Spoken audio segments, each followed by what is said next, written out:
Hello everyone, I'm Rose, and let me share my story with you. My mother-in-law, Sherry, used to be a different person, not the vain and shallow woman she is now. This change occurred later in her life, or at least that's what my husband Dylan believes. Growing up, Dylan and Sherry didn't have a lavish lifestyle. They led a modest life together after Dylan's father passed away when he was just 4 years old. Sherry took on the role of the breadwinner, and they lived a simple life until Dylan secured a great job after college. Dylan is a remarkable and kind man, not just because he's my husband. He earned a full scholarship to medical school and became a doctor. Despite his success, Dylan remained humble. However, Sherry's life took a turn for the luxurious. Now, let me clarify. I don't have a job for reasons I'll discuss later, but that doesn't mean I am poor or dependent on others. Unfortunately, Sherry got the wrong impression of me when we first met. Whether it was my clothes or mannerisms, something repelled her. On our first encounter, she said, "Dylan, is this the girl you've been raving about? She's so plain and average. Why would you choose someone like her? Does she even have a job?" My name is Rose, and no, I don't have a job. However, Sherry assumed that meant I was planning to trap her son and drain his money. She labeled me as a gold digger and a parasite, making baseless assumptions about my character. Dylan defended me, but the argument escalated and we decided to leave. During our journey home, Dylan apologized for his mother's behavior, acknowledging that she had crossed a line. He reassured me, saying his mom no longer knows how to act like a sane person. Although her words hurt, Dylan asked me not to mind them. Yet I couldn't shake the feeling that being comfortable around Sherry might be a challenge.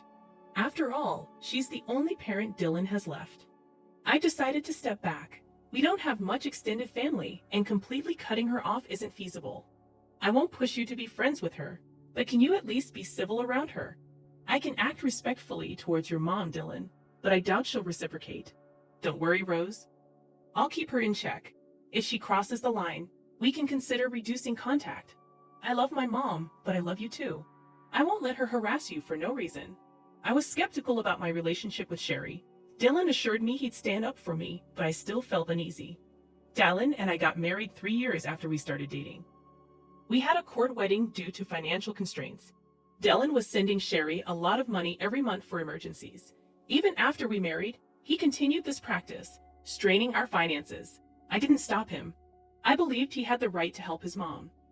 However, Sherry became a problem. She regularly spoke ill of me and gossiped with her friends, spreading rumors about me being a gold digger. I ignored it initially, but it started affecting my reputation. Despite Dylan's efforts, Sherry never treated me kindly. She believed I wasn't good enough for her son.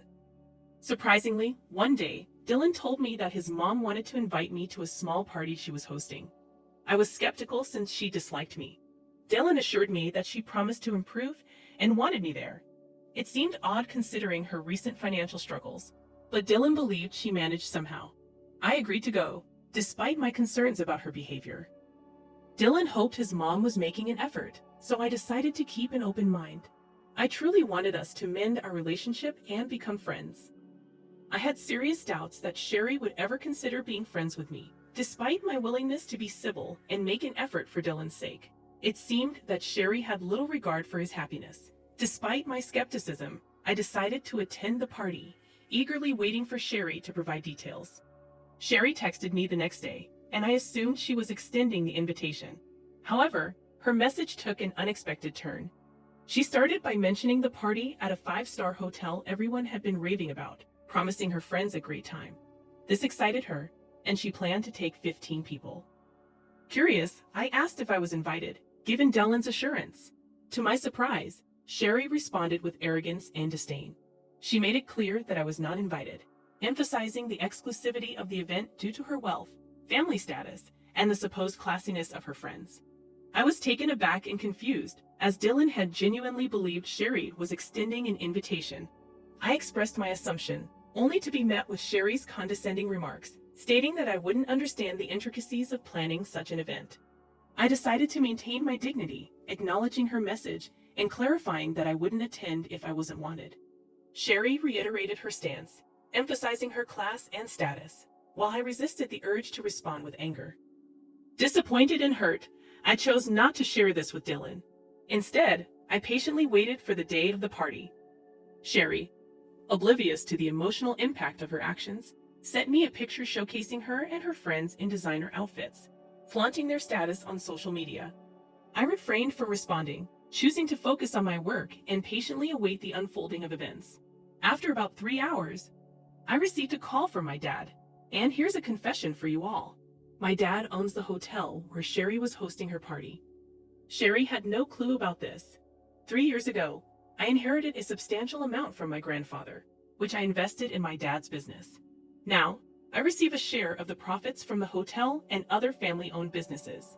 Despite coming from a well-off family, I prefer not to broadcast it, and that's why Sherry was unaware of my background.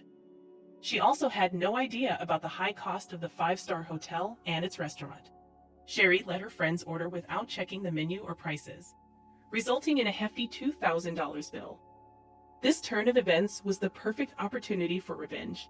My dad called me to inform me that Sherry was at the hotel, having amassed a $2,000 bill.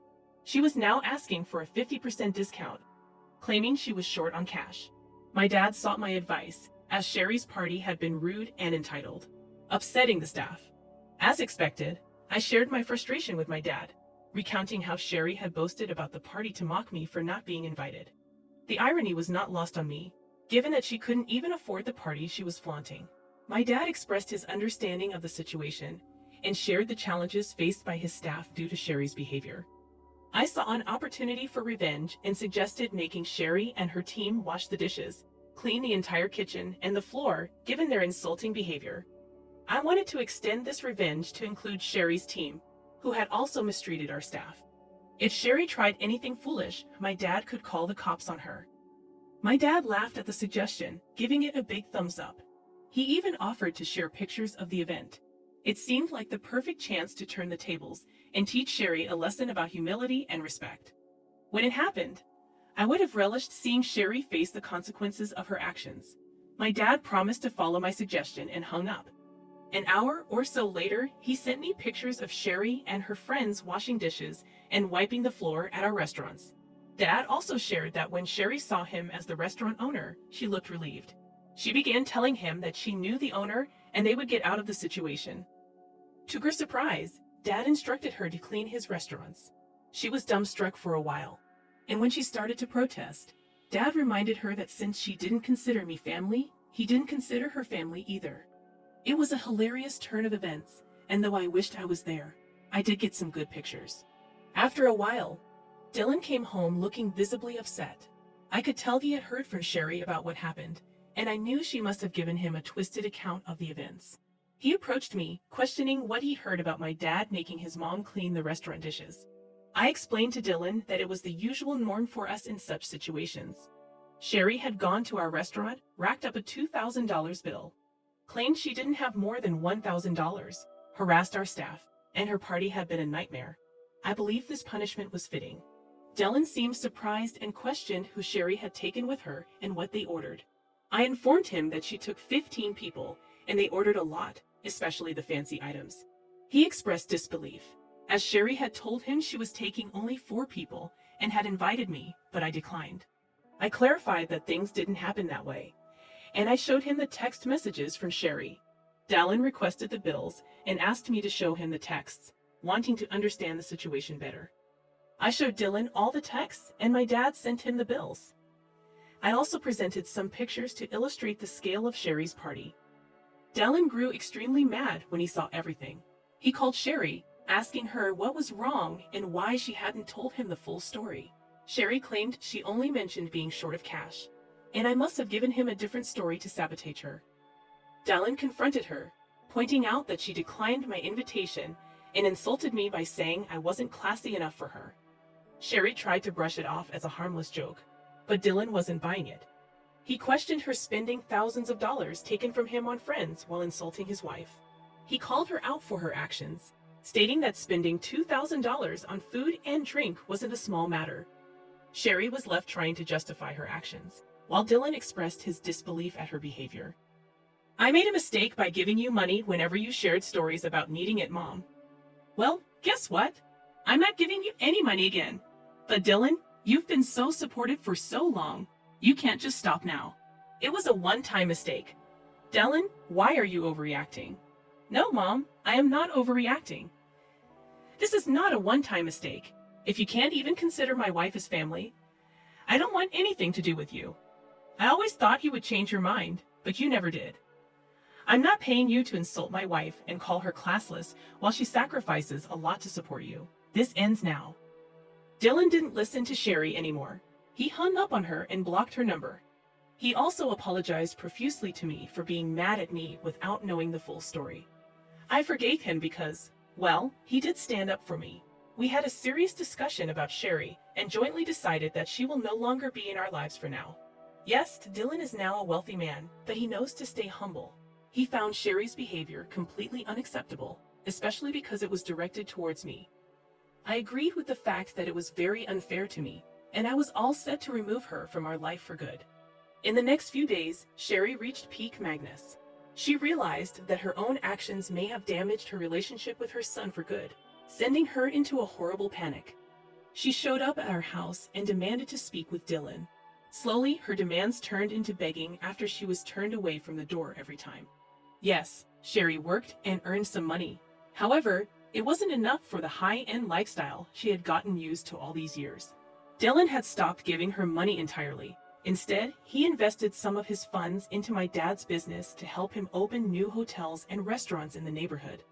We do plan on expanding our hotel business to bigger cities, but we'll have to see what the future holds. Since Dylan stopped sending her funds, Sherry had to downgrade her lifestyle significantly. She was struggling to keep the rented condo with her own money and ultimately decided to end her lease. She has now shifted to a small one-bedroom apartment and doesn't have any money to spend on extras after all the bill payments. How do we know this? She emails us about it. Of course, she still downplays her behavior and acts like we are overreacting. Suffice it to say, she will be out of our lives for a while now. Just a month ago, I found out that I was pregnant. Dylan and I are overjoyed and busy planning everything before our baby comes. To be honest, I'm glad that my child won't be around shallow people like Sherry anymore. But if the time comes, I will make sure my dear mother-in-law doesn't get to fill my child's head with nonsense. For now, please wish us luck so that we can be good parents to a healthy child.